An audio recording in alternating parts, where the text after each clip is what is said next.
Silver Linings Talk Show. We are so excited that you are here with us today. And it is fall. It is like my favorite season. And one of the things that I love to do in fall is cozy up with a nice cup of tea and grab a book. Me too. Yeah. Yeah. By the fire? Oh, absolutely. That's fire. even cozier. Put the fire on, or I climb into my bed and I get a cup of tea and put my big pillows behind me and I just start reading. It's just so, this time of year is just so nice and crisp and just so beautiful outside. When the sun peeks in, it feels so nice and warm in your house, right? Change that to a glass of wine and I'm in. Yeah. And I think it's so cool if we can just like highlight some of the real benefits of reading. So I wanted to share that reading is one of the best things that we can do for our mental health and our overall wellness. And it greatly improves our memory. It greatly improves our stress. And here are 5 reasons why reading is great. And you're gonna kind of help me with this one. Yes. So the first one is reading provides mental stimulation. And an avid reader can reduce the rate of memory decline by as much as 32%. Wow. Which is huge. That is huge. Yes. That's really and awesome. Reading reduces stress. Yep, reading only 6 minutes a day can reduce overall stress by up to 68%. Which is amazing if we just grab a book and read just for a few minutes. Doing that right now. Yeah, it's reduced stress, 68%. It's amazing. Yay. It provides us with knowledge. Yep, and did you know that the name Wendy was never even recorded anywhere until the publication of Peter Pan? That's pretty cool. Yeah, yeah. And not only does it give us more knowledge, it expands our vocabulary, it expands our memory. Yes, 33% of all high school graduates never read a book again. So that's a concern. it is a concern. Yeah. So I think it's so important that we grab a book. And guess what? It's free entertainment. Yay! And Mark Twain, The Adventures of Tom Sawyer, the first book was written on a typewriter. Interesting fact, right? Yes. Yeah, those Very don't cool. really exist anymore. That's what I did my college papers on. Typewriters. I know. I know. Tap, tap, tap. I like the sound of it. But just to encourage our viewers and you, let's talk about some activities you can do with books. Yes. You can read aloud as a family. Remember when we used to do that with our kids when they were I little? love that. We're still doing it in my house. I know. And Awesome. visit the library for book events, or like maybe the bookstore. We have a bookstore near our town that has book signing events. I love the way a library smells when you walk in. Is that strange? But I just love, it's just like there's a certain smell to a library. It just smells like books. Yes, it's the paperback. And Yeah. What about starting a book club? I mean, and especially now, getting Perfect back time. to that would be so much fun. Yes. And in the fall, it's great, cozy up to the fire and share what you like, right? Yes. Organize a book swap because you don't need to go buy a new book. I mean, Right. we have the stack of books right here. Yep. We could Right. share, right? Yep. We could definitely share. Absolutely. And utilize audiobooks when you're in a car. yes. Because I understand not only can it reduce the stress that you can experience on the road, yeah. but it's a great way to kind of absorb a book, but not have to really read it. And cross-utilization of time too, because why not? Yes. And actually audiobooks can be awesome if somebody has anxiety while driving. Like you're not listening to the same song you heard 50 times already. You have to be tuned in and listen to the audiobook. It's a great way. So we hope this motivates you to go pick up a book. And Any find a book. way to enjoy it. Yeah. So our guest today is all about books. So we are super excited to have with us today Elizabeth Hill, who is going to tell us more about her and what she brings to this world with books. I'm so excited to welcome to the studio Elizabeth Hill, CEO and publisher of Greenheart Living Press. We want to share her with you, so welcome to the show. Hello, Hi, Liz. it's wonderful to be here.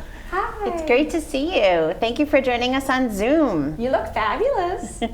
Thank you. So we were just talking about the amazing benefits of reading and some fun ways that we can read together as families and friends, and even just for ourselves.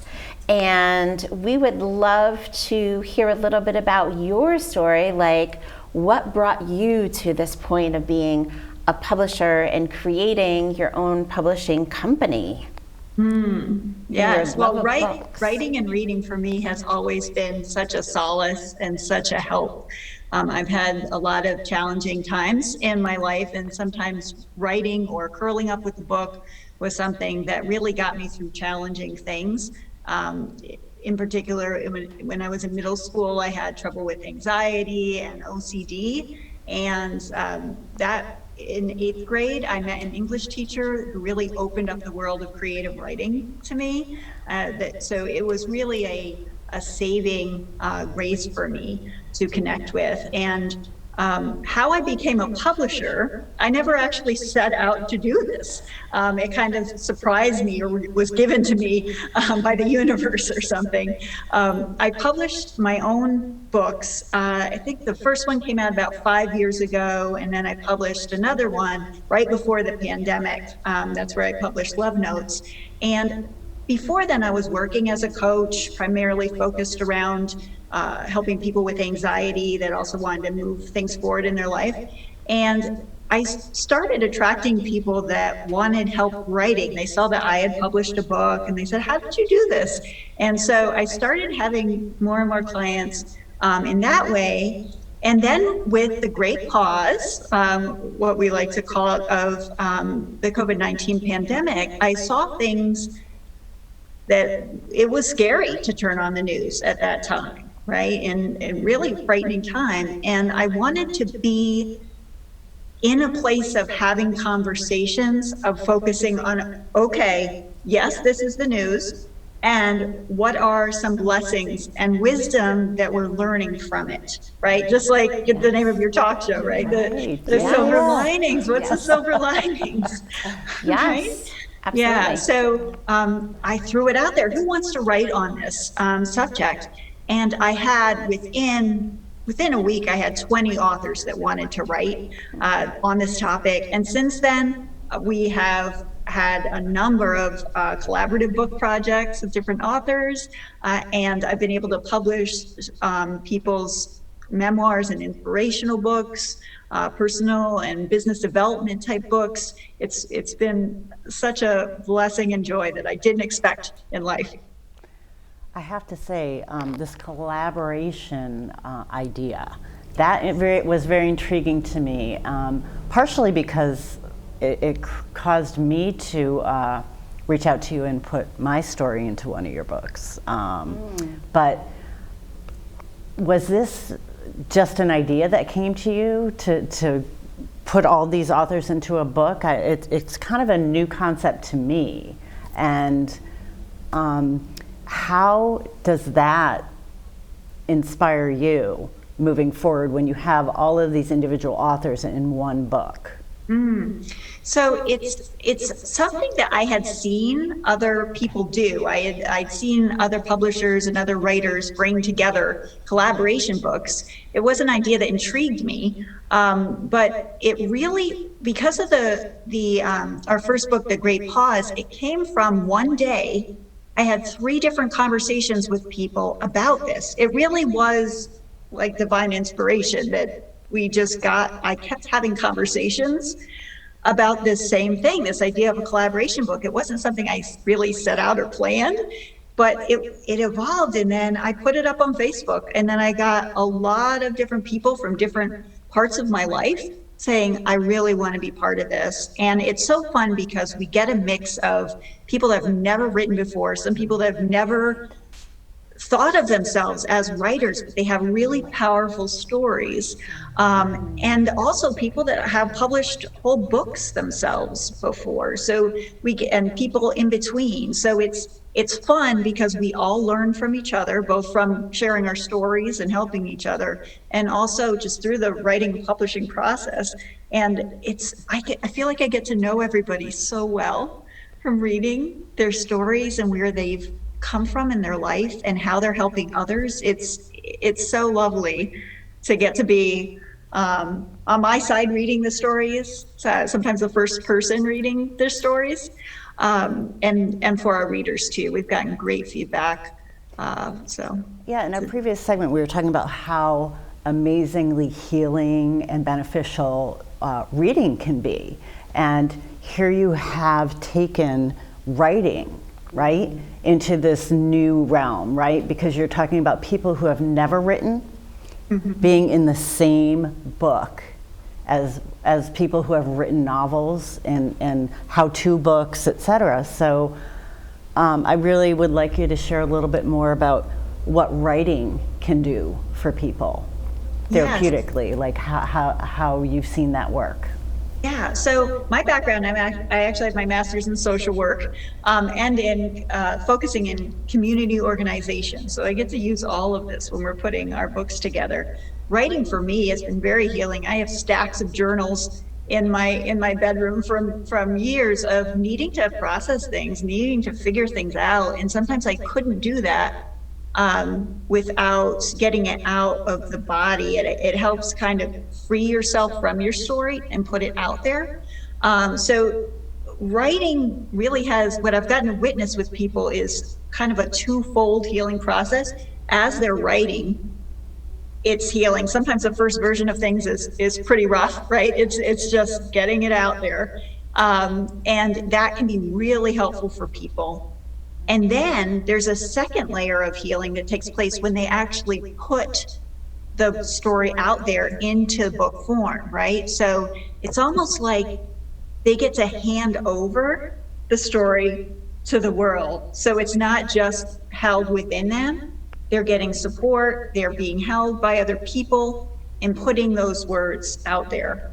And I wouldn't have known about that until I've gotten to see it multiple times when people share that experience with me with the collaborations.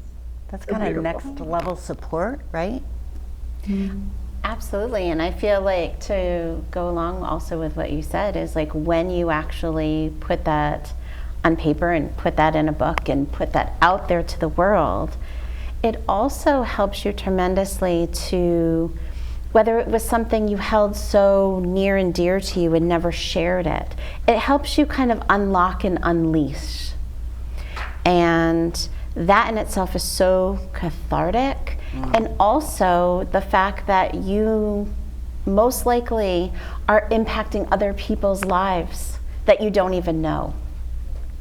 And it's the benefit and the ripple effect that what you put on paper could be impacting so many lives. And I think that that's a great motivational piece also, to kind of help someone maybe build the courage to be able to put their story on paper. I know that reading has helped me. Sometimes reading is an escape, right? Sometimes it's good to just lose yourself in another world, right? That can be very healing and freeing. And sometimes I've really needed a path forward when I've been in situations of, okay, how do I face this transition? Or how do I face this? What do I do next?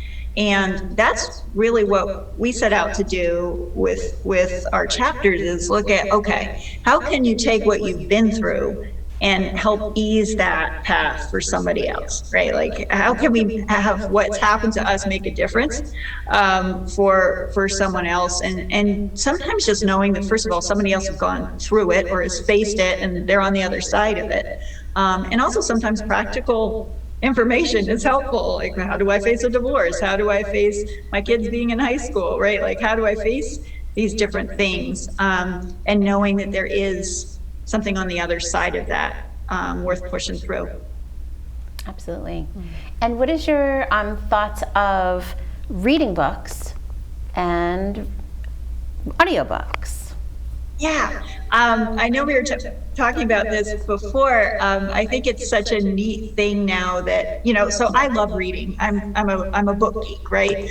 And it's always come natural for me. But I also know a lot of people that it's just not, for whatever reason, it's just not a cozy thing for them. It's not what they would turn to. But they want to learn. They want to have ideas and, concepts and lose themselves in story. And so I love that there's these audiobooks that people can access now, that it opens up the whole world for anyone, whether it feels good for them to read a book that they hold in their hands, or it's nicer for them to listen to it, whether they're in the car or at home. It's so nice that there are different options for people now.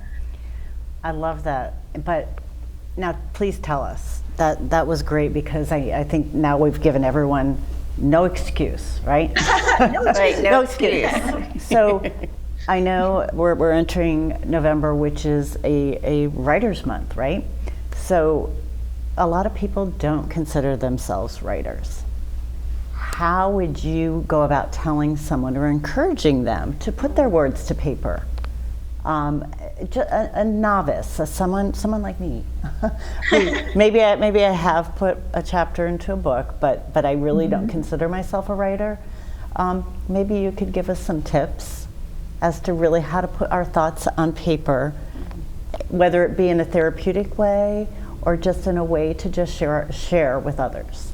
Absolutely. So first of all, I just want to say that I'm glad you went over that hurdle of thinking you weren't a writer, because your chapter is absolutely wonderful in the book, right? Because you have a powerful story to share, right? And so there are so many ways that you don't need to sit down and write or sit down and type in order to be a writer. Some people are much better at sharing their story verbally, and so they can record, and then you can just download and have a transcription. It's very easy to do now, all these online services. You can download a transcription, and then you basically have a book. You just need to either edit it or get someone to help you edit it, and then you'll be able to share your story. That's one thing. Also, sometimes it's good to have just writing prompts too, like questions that help. We do that with the collaboration books, but there's also lots of books out there that will give you writing prompts too, just to kind of jumpstart the writing and the idea process for someone that's having some trouble figuring out what to say next or what to write next. So yes, please don't let that stop you from thinking you're not a writer, you didn't do good in English in school, or whatever the thing was, right? This is a whole different playground that you can try on to write and share stories for other people.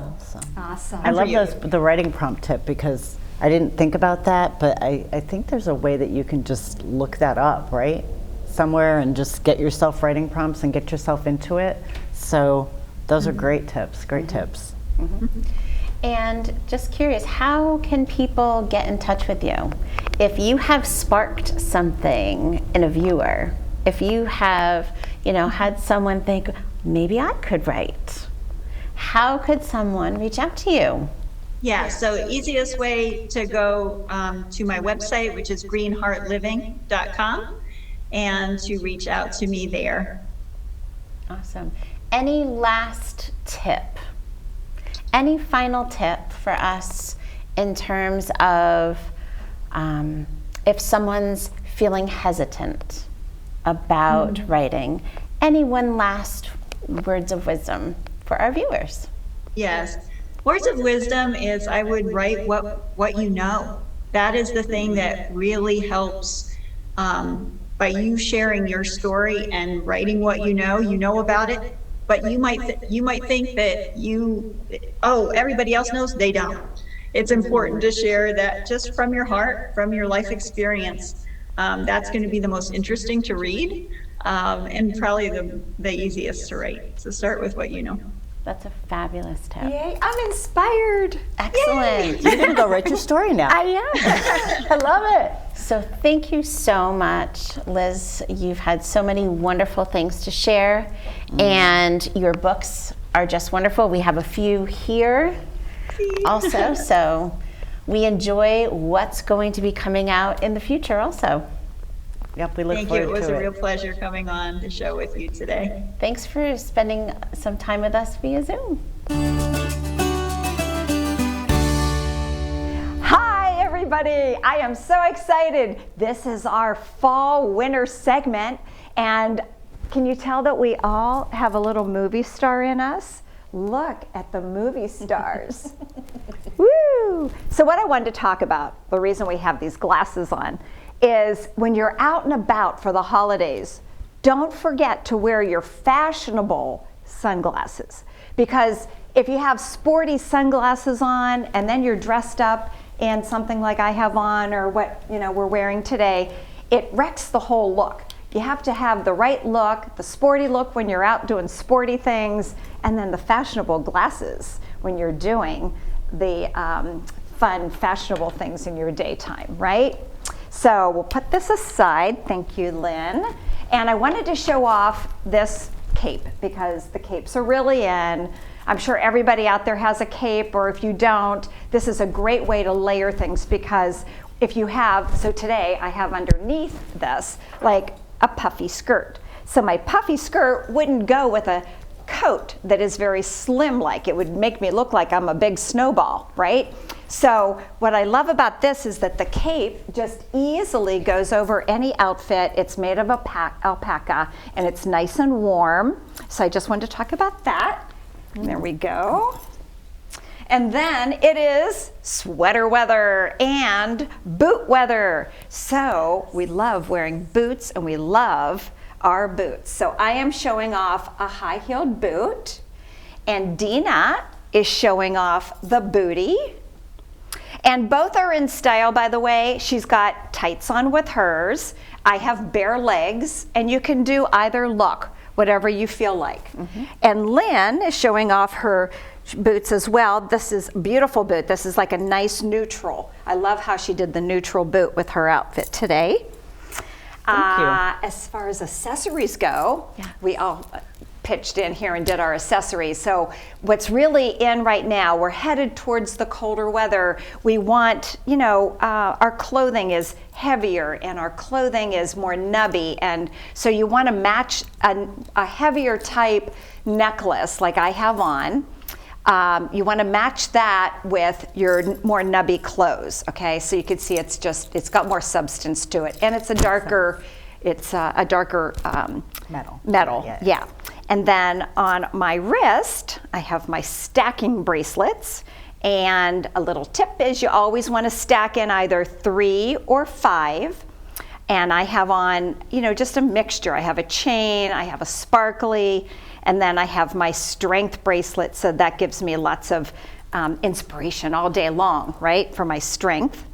And she's showing off her bracelets. I love all the silver. Silver is really, really popular in the winter and the fall. And she's got a nice heavy, again, necklace on, so that looks so beautiful on her. And Lynn has fabric on that's the nubby that I'm talking about. It's the thicker, it's the sweater. And just to show you a few of the fashionable fabrics. So this is just to show you that reds are in for the fall, if you want to know, in those heavier fabrics. This is like a gray with a black and a red. Oh, that's one of my favorites. Isn't that great? Yeah, love a houndstooth, right? Houndstooth, love houndstooth, right? Well, I'm just going to flip right actually to this red, because holidays are coming up and there's nothing like a beautiful red, right? A nice rich red outfit. And this is a swatch of a orange red and a blue red. So I talked about that before, how everybody can wear one kind of red, right? And what would you pair with that? Oh, I wanted to show my sparkly shoes. Yes, thank you.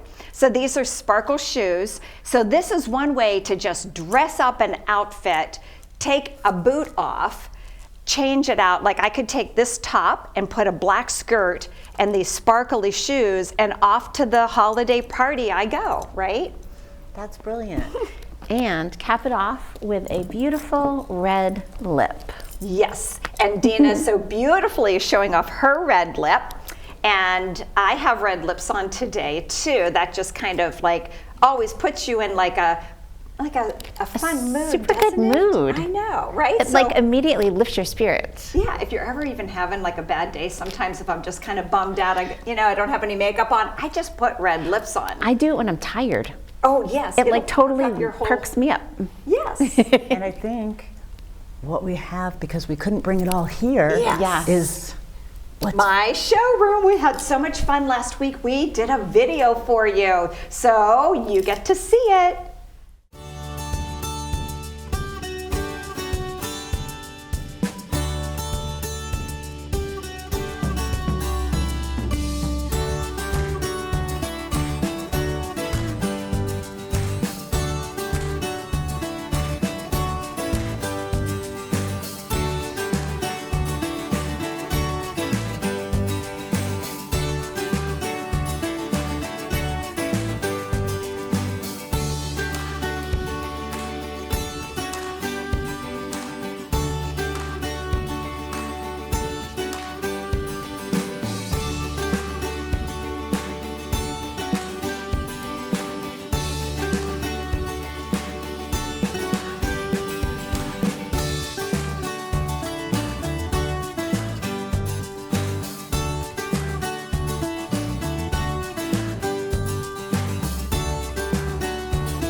That was such a great segment. Now I'm so inspired to go get some boots and some books. What about you guys? The bees. Yes. Absolutely.